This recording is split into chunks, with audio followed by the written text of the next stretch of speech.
Hello and welcome to Freelance. Hello, Go on, fourth word into the podcast. It's on, gonna be a good hour. You Hello, got it. welcome to Freelance and Fxcked. I am Freelance. And I'm fucked. That's our I thing. actually quite like that as the intro, you know. It's quite good. Yeah.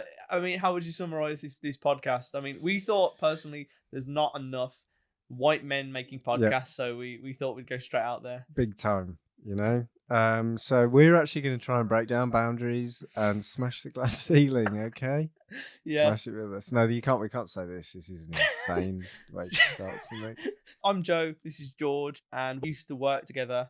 We've got many stories from our past. we go way back. And we decided to, make a podcast. We both recently went freelance, and we're just going to see what happens, see if we can survive. Yeah, basically, if this is total shit, don't hate us, I suppose, is the message. We're just a couple of guys, couple of freelancers. Yeah, sure, we're fucked, but we're trying something crazy. Couple of goofy guys. No, what we're going to do is we're going to talk about freelance, talk about agency life, talking about corporate world, talk about fucking LinkedIn, mates. And we're going to see how we go. And if after 3 episodes we decide it's shit, we're going to get all this gear on Marketplace. Yes. Get it sold, motherfucker. No, I can't say that. I can't swear that much. That's ridiculous. Right, so shall we do a little bit about who we are? Yeah. Okay, because I'm sat in a chair where I feel like the therapist. So I lie down? Yeah, you lie down on the settee and I'm going to just quiz you. Joe, talk to me about your career so far. Oh, in full? Actually, quick side note, what was your first ever job? My first job, I got all these little leaflets from a chip shop. Nice. And I delivered like 50 of them, and then I was like, this takes so long, and I just kept the rest in my room. What, you're a chip shop leafleter? Yeah, I was a leaflet man. See, the people in the business who knew what they were doing, they sort of bundled the things together that we're going to give out and post. I just had one leaflet, so I wasn't making a lot of money. But eventually, I was promoted to chip man. What, you was on the fryers? Not on the fryers. I there was big bags of potatoes that I had to like reach up and put into a big barrel, and it cut them up. Oh wow! So I thought it was really strong. Fucking hell, that's exotic. It's how I got these muscles, like from an early age. Just been lifting the kgs. Did you ever do a trial shift? Do you remember trial shifts for places? I don't know if they do them anymore.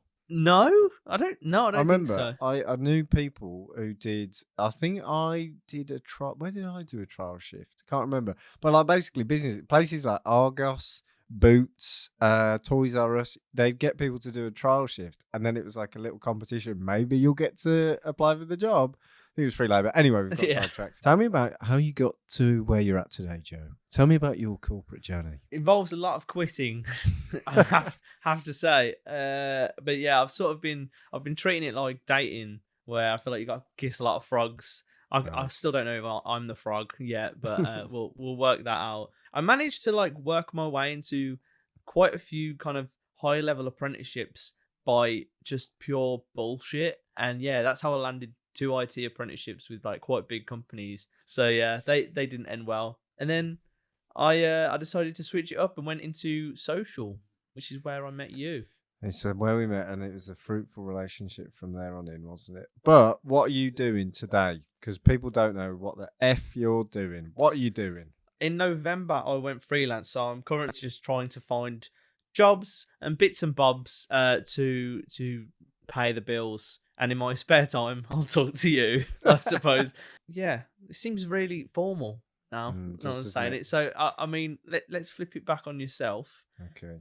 What was your first job? And I think I might have heard this one. My first job, I worked for John Lewis, and I sold beds for a living. Not the store, just a man. Yeah, just a man called John. So I worked for John Lewis, and I sold beds, and I was like a kind of spotty 17-year-old. And then people would come in and say, "Oh, I'm looking for a double bed," and I'd be like, "Let me talk to you about springs." And I talked to him about springs or foam or memory foam. And so, yeah, but it was good, man. It was a part-time job. Anyway, went to uni, did all that shit. I tried to be a recruiter for a bit, which was a disaster. I hated that job. I didn't get sacked, but I was I was welcomed towards the door quite eagerly. And then I tried to do radio for a bit, and I often say the problem was I sound like this. So that didn't work. And then I was like, fuck it, I need to get a job. I was unemployed for a while. I was down in the dumps. And then I got a job at the business where I met you, Joe. And I came in one day, came in for my interview, and I put on, this is so sad, I put on I think a shirt, and I'd like done it to the top button, and I like came in with my little like smart shoes on. And then Joe was actually the first person who I ever met at this business, and he was opening the door with a chocolate bar hanging out of his mouth. He was like, "Oh yeah, do you want to come in?" And immediately took me into a meeting where they were holding a creative session. So I was going in for an interview or something, and I was like in my little smart shirt that I'd like ironed the night Little before. blazer on as well, didn't you? It wasn't a blazer. It was my smart jacket. It wasn't a blazer. I want that noted down on the records. But I got my smart jacket on and my smart shoes, and he flipping put me in a meeting. And then I think I can't remember. I think I don't know what I said. I said something. No, I can't remember. What did you say? I think I brought you in, and I was like, you know what would be funny? I just put him in this really important meeting, like off the get go. I thought, this is a good way to see if you're ready. And man. I mean, now you work creative, so I must have done it. But what did you say?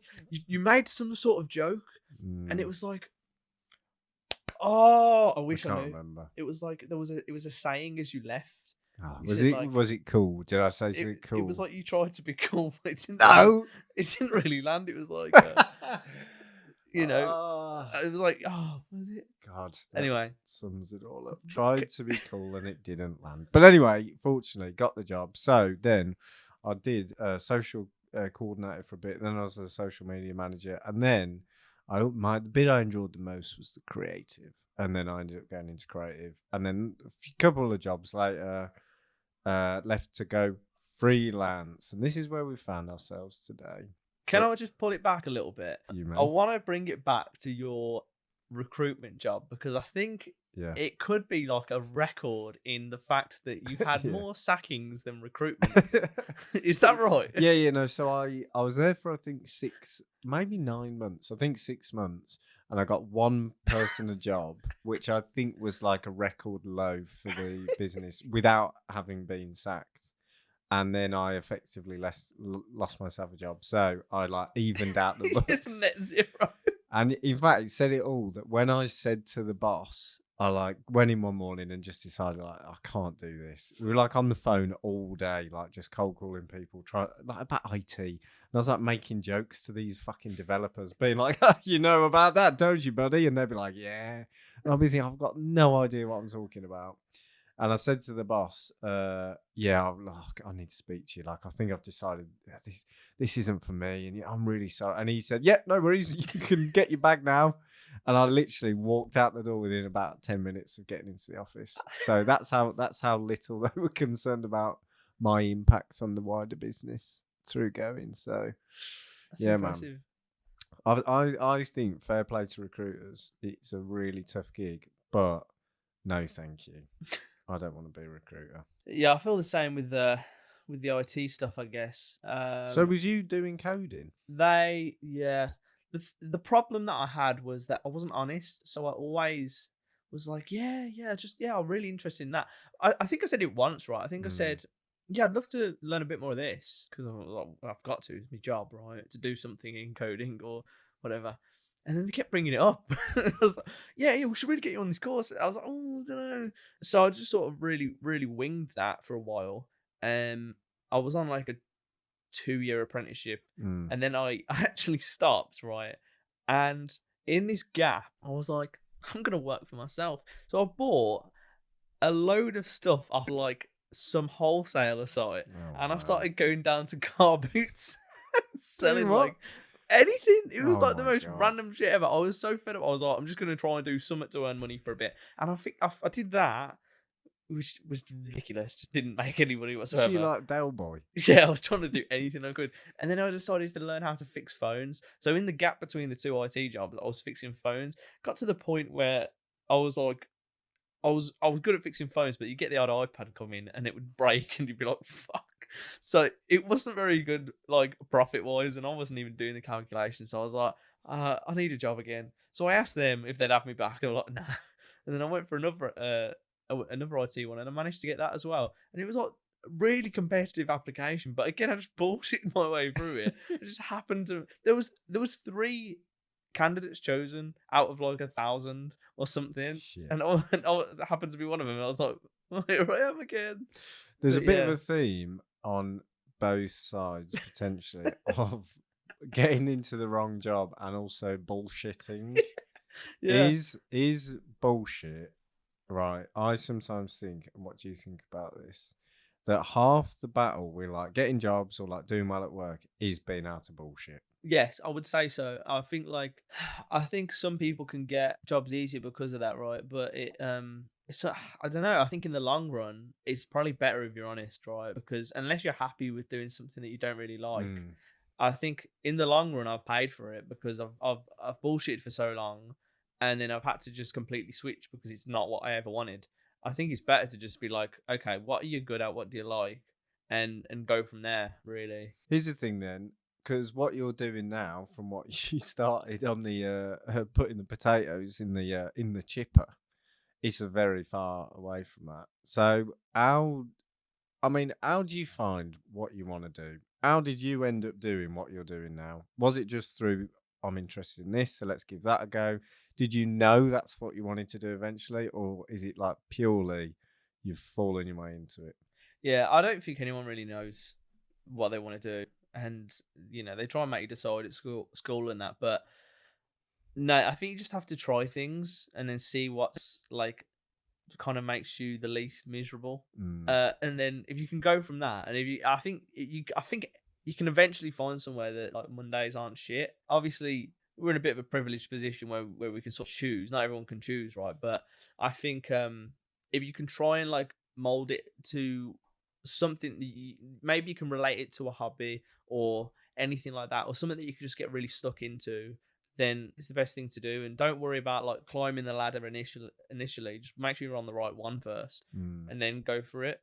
And yeah, just try not to worry about like obviously once bills are going up and everything, but once you've got the sort of level that you're happy with and satisfied with, don't go trying to chase the books because you're just going to end up miserable, in my opinion, anyway. Mm. You know what I mean? Because you'll just get to a standard of living where you've still got the same disposable income and you're probably more miserable because you got less hours. I do think it's really hard as well because of what you learn at school and like maybe go to university or college or whatever and learn different things. You might have an interest, oh, I want to get into marketing or I know people do this or whatever. But when you're younger, you just don't know about what jobs are or like what jobs are even out there. Like if you think about, when you work for agencies or even what you're doing now, the kind of all the different roles that either you do or like you've worked with people who do these roles until you just get a job and then you're exposed to these things, you're never gonna know what an account manager is. Mm. You're never gonna know what like salespeople actually really do, or like all the different jobs in creative and social and like production and stuff. You just don't know. So I think like you've got to get a job and then realize, oh, actually, I don't like doing this, but this is the department. I like what the designers are doing. I like what this is doing. I feel like there should be more done for like younger people to get exposed to. Here's actually what jobs are.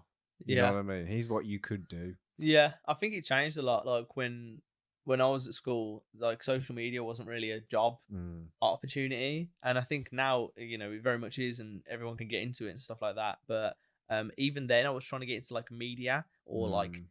don't know something like that, videography or whatever. But then they were like, it's just TV. So it's really, really hard to get job opportunities. But I feel like, if you change the narrative and rather go with something safe, like like Jim Carrey says, right? You can always fail at something you don't like. So you may as well try something you do. And shout out my brother Jim. Yeah. Yeah. Joe, talk to me about freelancing then. So when you go freelance, November, Yeah. how's it been?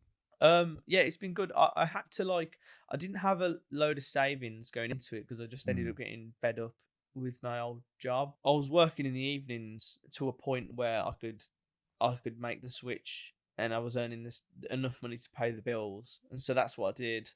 There was a slight risk of like if I lost a client, it'd be a bit like, ooh, bit fucked. But mm. you know, Sometimes that's what you gotta do. Wouldn't recommend it. Um, but yeah, I ended up. I've got like 2 clients. I haven't really marketed myself yet. I feel like I could go after like bigger clients or businesses and stuff like that and maybe charge more. But it was just sort of rolling and consistent, and I haven't really had the time to put into it. But it's it's good. I just like being able to. I feel like when you're freelance, you could just like if you have to work past 5, for example, it doesn't feel like fuck. It's almost 6 o'clock or whatever, and I'm losing this time. Or you can roll out of bed a bit later, or anything like that. It just feels like it's less time specific than the 9 to 5, and you almost feel like you're in a battle with your free time in a 9 to 5.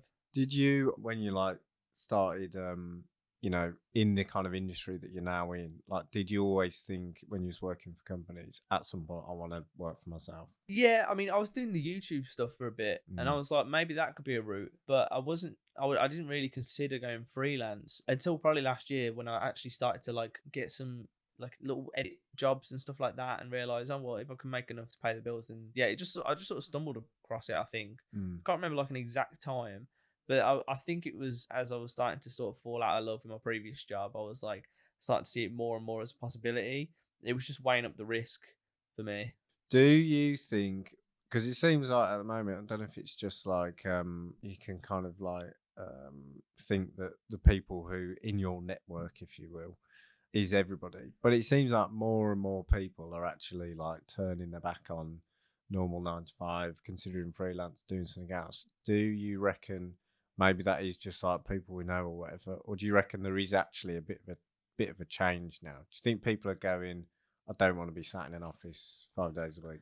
I don't know. I feel like, with the pandemic and everything, maybe there was a shift with people like now realizing that you don't have to be in the office all the time. And, before it was like, oh, we're going to let you come into the office or work from home one day a week, maybe, or like this, that, and the other. But it was always like you had to be in the office and there was nothing else about it. Mm. It took that sort of forced change for people to realize why. Why do we need to be in it? It just makes things loads easier. I think the whole idea of everybody commuting at the same time is just ridiculous. Mm. Like every night, like 9 o'clock, 5 o'clock, every single weekday, the roads are just packed. It just doesn't really make sense because you can lose a load of hours just in traffic. So yeah, I don't know. I feel like that whole thing with the work from home might have shifted some things, and I don't know about the freelance stuff. Like I'm hearing more people do it, and I think maybe it is just becoming Mm. more popular because I don't know. Maybe people on TikTok are talking about it or Yeah, something. that's the thing, isn't No. it? More people start talking about it more. But I don't know. It feels like there are people. I don't know. I feel like there is a bit of a move away, just because I don't know. You've seen like a lot of stuff about this like quiet quitting. What does quiet quitting even mean? Do you know? So my understanding is quiet quitting is effectively, which is kind of an insane principle when you think about it. Quiet quitting is only doing what you're contracted to do, which seems mad, but I think the whole idea is so like you will turn your laptop on at 9 o'clock on the dot. Yeah. You'll turn it off at 5 o'clock on the dot. You won't do anything outside your job description. That's what it is. I'll do this, that, and the other. And then so the argument is that you could be seen as not pushing yourself, not Yeah, you going don't above want to and beyond. progress. So at some point you kind of fade out and you go. But I mean, I can see 2 sides to this, and you see like definitely on like TikTok and on LinkedIn and stuff, there's like a real argument either side. One is that surely that's what everybody should be doing. That's your job description. And if you're doing above your job description, you either need a change or you need a promotion or whatever. But then the other argument is you've got to like push yourself, haven't you? And like people get ahead when they put more effort in. Yeah, but I think for me, right, the problems with the terminology, calling it quiet quitting, right, because I think that just shows you the expectations of businesses is for people to always do more than they're asked and like more than they're contracted to do.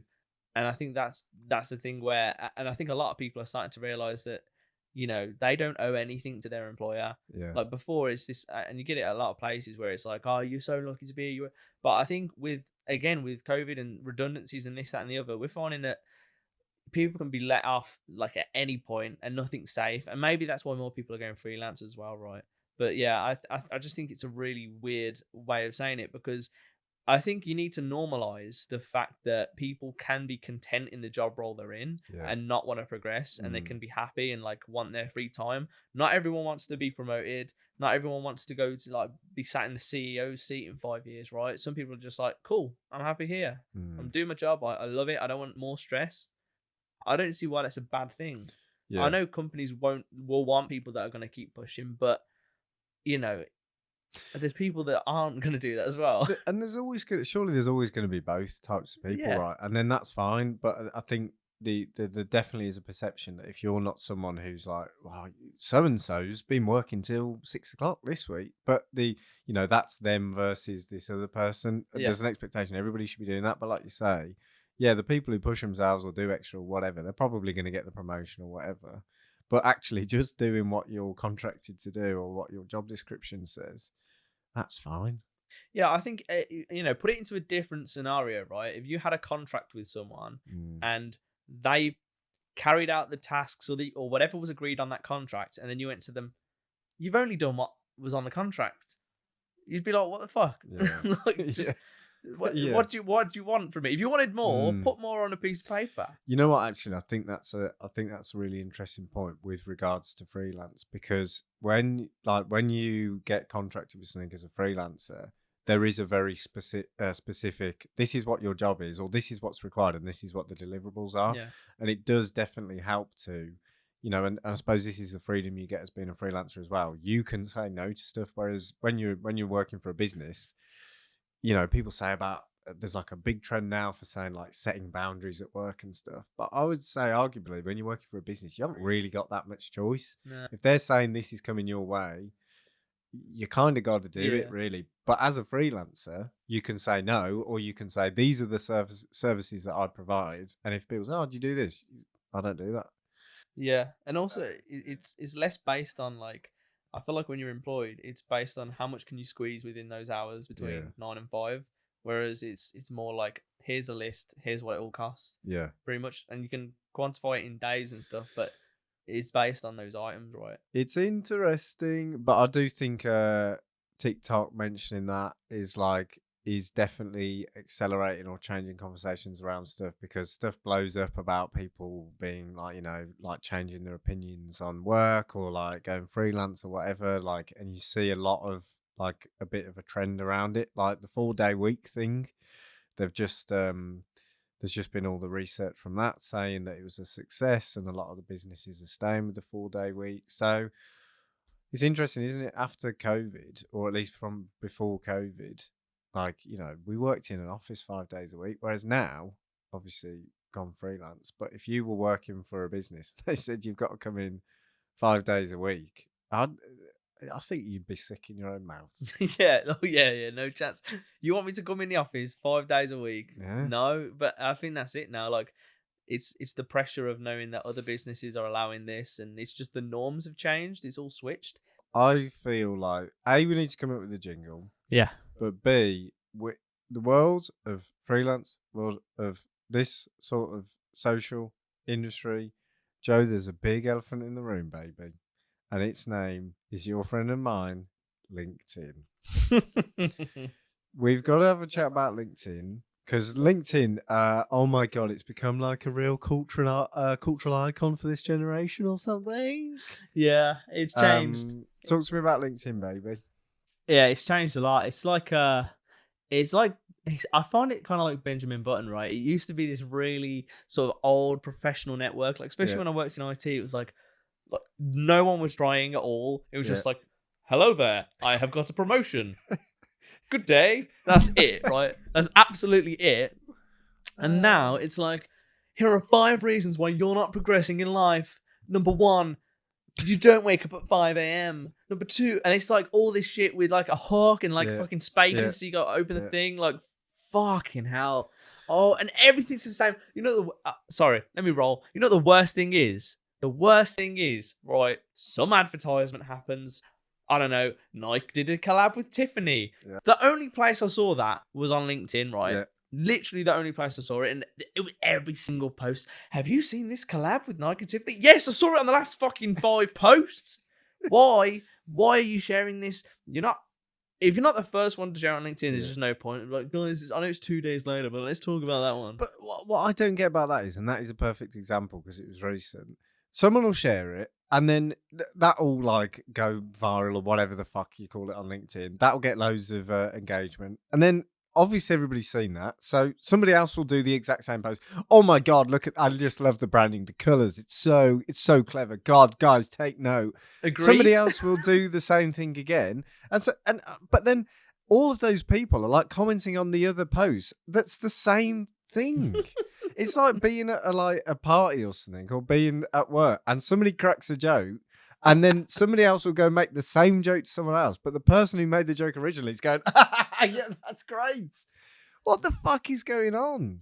I hate it. I really don't know. But do we hate it? I don't know. I kind of love it, but then I also hate it. It's just become like so void of originality. It's incredible, and there's like a format now, and the format is so clear to see. It will be like a selfie. Maybe they're crying. Maybe they're in a gym mirror, or maybe they're like, I don't know, at home or something. They're doing something, making a cup of tea, and they're like, I don't know. It's just be like, it'll be a hook at the start, and it'll be like, I've had a bad day. ...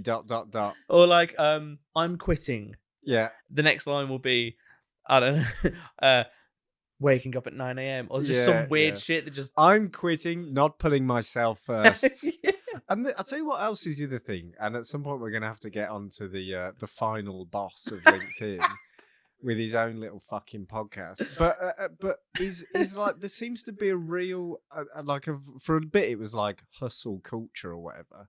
But there seems to be like a real trend of like pushing this kind of mentality and this lifestyle, which I don't actually think is good. Like it's all about like be selfish, put yourself first, but then it's also kind of framed in this like positive sense of like, you know, you've got to make decisions that are right for you, and you've got to do this. I kind of get that, Yeah, but like, what if you've got kids? What if you've got friends or family or employees or this and the other? You can't always be selfish, right? You can't just, I'm gonna put myself first.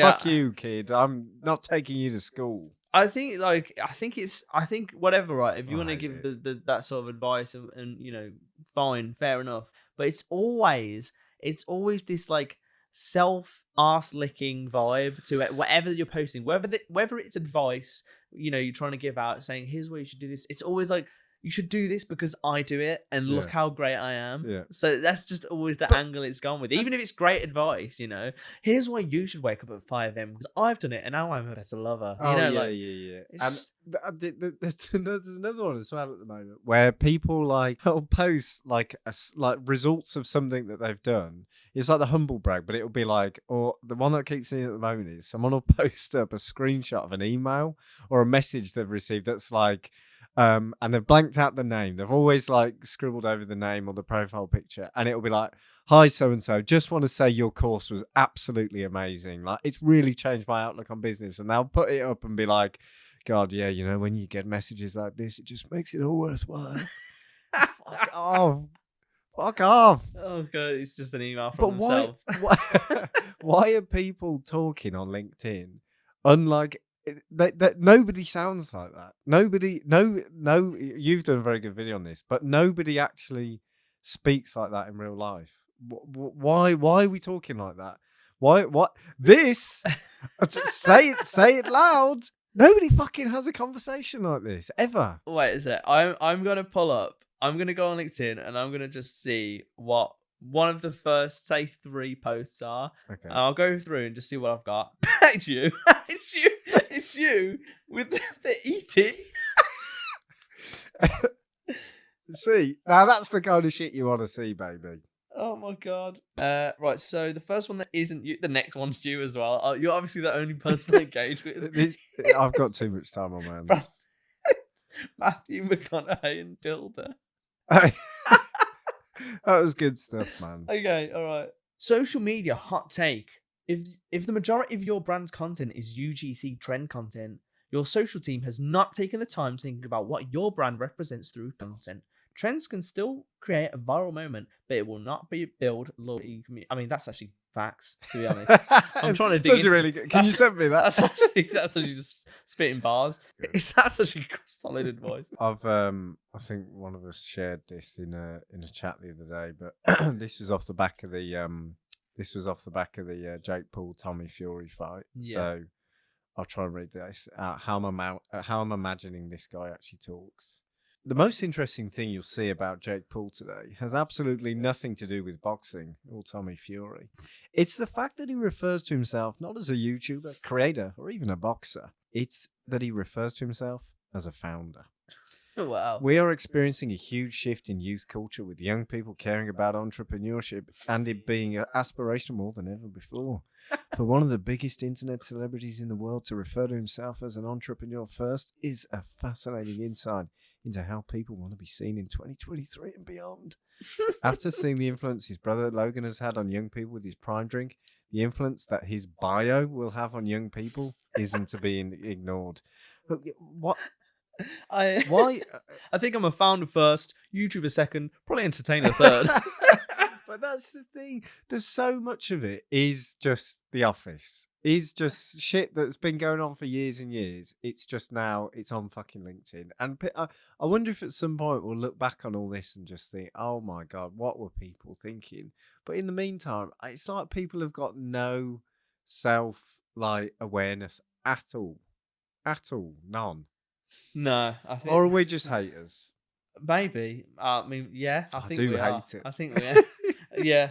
You know, maybe we'll just motivate them further. But I think it's just it infuriates me when I just look on LinkedIn. I don't know why I do it, but I still go on it sometimes. It makes me angry, and man. just everything's a just weird take or the same thing. I think there's no real advertisements out at this point in time, which is great. But usually I'll see the same fucking billboard like 20 times as I'm scrolling through it. Yeah. And just, I mean, come on, man. Like, or, oh, look what we're doing. We've given our employees 1 day off a year for well-being, but it has to be on this particular day. Doesn't matter if they're feeling well on that day and not on another day, but yeah, well-being. I actually saw one the other day where it was like, we let our staff take 2 hours out today for well-being. And we went to this thing and we learned about how to come up. Then it ended up being a creative session for clients. So they didn't, it was still work, but they just were like, this is for actually mental health. Yeah. But yeah, I think there's a lot of that. There's one person we haven't mentioned who I think is literally the elephant in the room. The main man himself, Mr. SB, Mr. Bartlett, Big Steve. He's everywhere. He's the current final boss battle of LinkedIn. What do you think? Love him? Hate him? Don't care. He's just a bit annoying, isn't he? Actually, this is a time for us to talk about our sponsor. It's actually Huel. This is my favourite flavour. Yeah, it's actually, I just neck it. I actually listened to his podcast. I when I used to commute, I'd listen to his podcast because the guests are interesting, right? But the one thing is, it would always be very like, it's like self-promoting and stuff. It's like, yeah, so at my business, we actually really do all this stuff for our employees and stuff. And like, as far as I'm aware, Social Chain wasn't a huge success and their employees weren't treated amazingly, allegedly. But you know what I mean? It's an interesting one. But yeah, it would always... I think he's decent at what he does. But I do like sort of when people take the mick out of his podcast because he's just there and he goes... It's like, tell me about your childhood. yeah. And then someone will say something really okay. Why? But it is good because he lets them talk. But I love it's just crazy. Why? He definitely goes for the tearjerker, right? Yeah, definitely goes for the question that's going to make people cry. The thing that gets me about old Steve on LinkedIn is the posts where he's quoted himself. No, have you ever seen on The Office, the US office, where he starts up his own paper company? You know, the Michael Scott paper company, and on the whiteboard behind him it says, "You miss all of the shots you don't take." Wayne Gretzky, Michael Scott. It's like he's quoted a quote. It's fucking sick. It just reminded me of that. Oh man, he just preached some good stuff, but he obviously doesn't run his own socials, right? So in a way, he can't be blamed for it. But then it's still him. It's still his personal brands. Let's not forget personal brands. But I don't know. Maybe we shouldn't be so negative. But he really, there's something about him just gets right on my tits. But God bless him. So this is one of the tweets he shared recently. It's a lesson, not a loss. It's hard to believe in the moment, but the worst things that happen in your life, is if accepted, often end up being responsible for the best things that happen in your life. Tough times teach. I'm sorry that your child got ran over, but it will be the best thing that It's ever a happened to lesson. you. It's a lesson. Don't let him out of the house. Yeah, there's a lot of like empty platitudes, and I also think that like now everybody is an expert, and Steve's a big he's a big proponent of this. But everyone's an expert, but then they're like unqualified experts. Like what is it that justifies somebody actually being an expert? Like even him, yeah, he's done really well. Of course he has. He's you can't knock any of that. But why is he suddenly now like a lifestyle guru? Where has that come about from? If he wants to say, oh, this is how I grew my business, or this is what I did, or this, that, and the other. But so much of it is now tied into like mentality and like this is how you should live your life and this, that, and the other. Of course, it is all kind of in the same umbrella. But at the same time, like stuff like that, it's a lesson, not a loss. I kind of think, yeah, but why are you telling people this? I think if anything, he's like he's just good at sort of marketing himself, and it's perfect for the platform that LinkedIn is, because there's going to be people that just absolutely lick his ass, and I think that's what he caters towards. I mean, I think you just have to look at the comment section, and I think you've had some you've come across some comments on your own posts where they are clearly jokes. And they will just be like, yeah, actually, I don't think you should be doing that. And it's just like clearly, I can't remember what the specifics were, but Yeah, I people did take have things that. so seriously And and will argue anything. A big one with old Steve is that on his comments, because he's like him and old Gary V are probably like the big kind of like two of the big linked influencers or whatever the fuck you want to Yeah. call it. You get like all these other like kind of smaller business people commenting on posts just because I feel my view on it is that they feel like they're going. We're just the same, aren't we, Steve? Me and you, we're just two great buds. We're just two great business people, and yeah, totally agree with this. And I also think this is almost like people trying to like be successful by just standing next to the successful person, which you can't knock them for. Yeah. But then you do knock the camera over. You do. You do like there is this sense of just like, yeah, that's great, and I also have this to say. Everybody should listen what I have to say as well. And then the next person is, yeah, that's great as well, and I also think this. Fuck off. Yeah. I think the one example I would have is there's a founder of an agency, I think he's like in Manchester or something, and it's about stealing content, right? I think that's another big issue with LinkedIn. There's never any credit, and it's always stolen. From what I can see, whether it's a meme, and there's people that are just in a high position that just post stolen memes constantly and stolen takes and this, that, and the other, and like, oh my god, what a great take or what a great meme. But there's one where it's like their employee made this video, and it's like something they did on the side to like raise money for charity or something like that, and made this incredible video, and it was like an advert, like you see like John Lewis Christmas adverts. It was like that whole vibe, and it was like really emotional, really hard hitting. I looked, and like their employee had posted it on LinkedIn, but they'd ripped it and posted it separately. So it's harder to do than to share, just because it would get more reach and it would go directly to them. And it's like, yeah. And then they just right at the bottom is a little tag. Well done, this person. Yeah. Like, it's just like, mate, come on, he's done all that work and you've just ripped it. There's a great Oh, it's the same one that did the ice cream van one, by the way. Oh yeah. There's a great guy on LinkedIn, Dave Harland, who goes by the Word Man, who's like a copywriter but does really funny posts, and he does this really great series of posts where like he gets like the scammers on LinkedIn who will like try and flog in Bitcoin or whatever. Yeah. And he'll like he'll post up all of like the messages back and forth, and he just tells them some like ridiculous story about how he's like trapped in a Thai prison somewhere because he was like trying to sell something. Yeah. It's fantastic. Anyway, definitely recommend go and have a look at his page. But he has also got a thing he does where on posts where people do that and they'll put up a video and they won't credit whoever it is. He always says, like, oh, I love this post. Could you please reference the videographer? And then he'll have like a ridiculous name. And like the other one he did the other day was, oh, I really love this post. Great thinking. Can you please, do you mind referencing the videographer? The name's Kevin Tendonitis. And he'll do like all these ridiculous ones. And I don't know if anybody's ever like actually changed the post to include it, but that stealing content thing, everybody does it. Everybody does it. Yeah, it seems to be like on a lot of platforms, it's like really like, okay, you can't do it, or there'll be sort of fair use thing where it has to be transformative, right?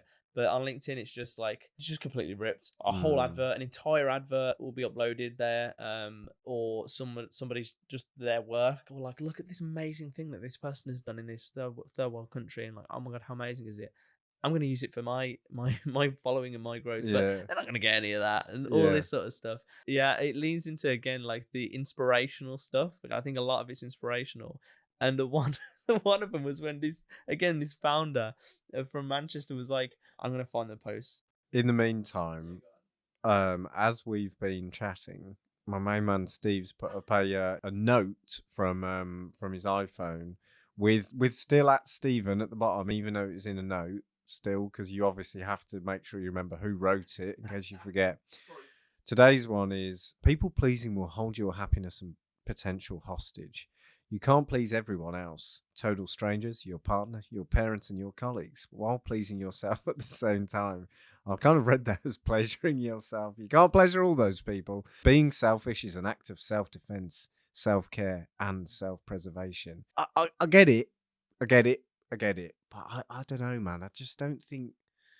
I don't know. You can't be selfish all the time. That's not the way the world works. I think this is part of what happens with LinkedIn, right? Is like a piece of advice will be taken to the extreme for a reaction, or like one way or another, right? Oh, I don't agree with that, or I really do. But it's always to the extreme. It's never like, well, in this case or this case. But I think that's just what a lot of people use who are like trying to get views and do that well and get engagement. Is just like they'll go with it's always a certainty, like it's like it's this is the thing. It's never like, well, it could be this, and because no one would argue with it and no one would be like, wouldn't stir up as much conversation. So I think that's obviously something that he's pretty good at.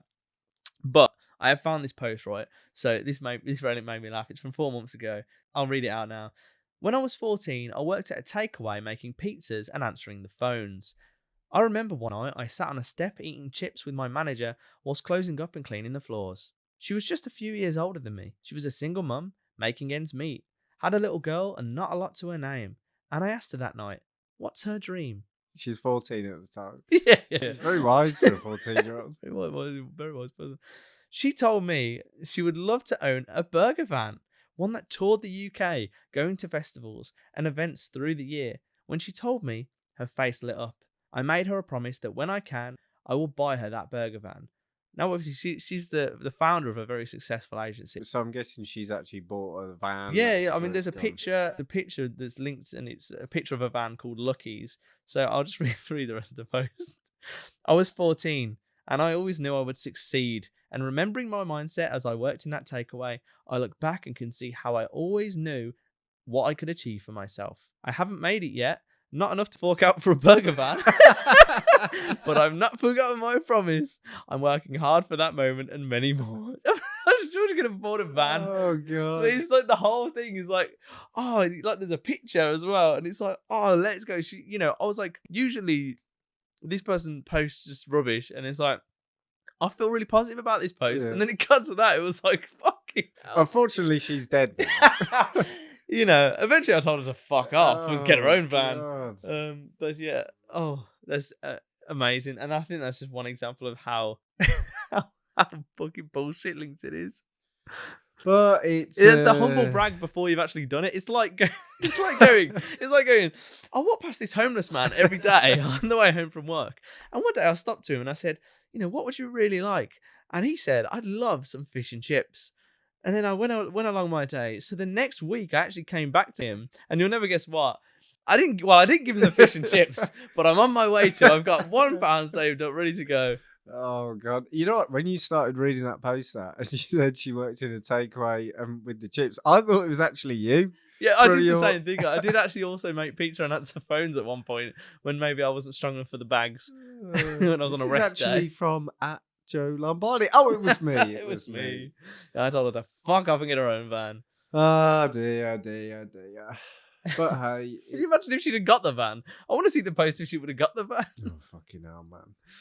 Oh, it would have been like with a massive check or something. One of them things like outside. There is definitely. I feel like some of that has died down a little bit. The like, look how great I am, because there was the one with the crying bloke, and then there was another one I can't remember off the top of my head, and there was actually almost like a trend for the LinkedIn backlash. Suddenly everybody was like, the trend was to like call out the bullshit as if they weren't fucking seeing any of the other 99.9% of posts that were going out on a daily basis. Suddenly it was cool to be like, look at this guy crying, what an idiot. I mean, he was an idiot, but at the same time, like everybody was saying he was an idiot then. I don't know, man. Yeah, it was funny. I was like, I think when that actually came out, I was just like, there's other founders I can relate it to, and I'll be like, yeah, mate, okay, maybe if you knew him, and yeah, if he's just like completely putting it on and it's crocodile tears and it's an idiot. But I was like, what if he's being serious and everyone's hounding him, and there's this whole like be kind thing, and like, you know, it's a bit of a grey area. But yeah, I think it's a difficult one. Ultimately, looking back at it now, it's just like, if you're gonna take a picture of yourself crying and post it on LinkedIn, you gotta expect a little bit of backlash. Like oh, I've just made 40 people redundant. Oh, it's so hard. Oh my god, it's really hard to do. But you wait until a picture of him crying ends up on a Nike Air Force One, and it's the collab of the year, Joe. Then every flipping prick's gonna be posting that. Oh my god, look at this! Such creative marketing. Yeah, it's so crazy. Have you seen this? Also, it's on this billboard and it's like 3D. I don't know if you've seen it yet. Fucking hell. You can put on an AR filter and he can be crying next to you. I think someone did that with the billboard thing. They were like, have you seen everybody stopped in their tracks looking at this billboard? And on the photo, everyone's like on their phone.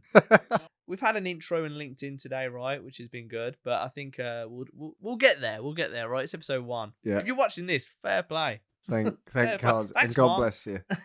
And if you are listening, I will buy you a burger van Monday. And God bless you. Yes, you can follow our socials, which aren't yet they aren't yet created. I will overlay here.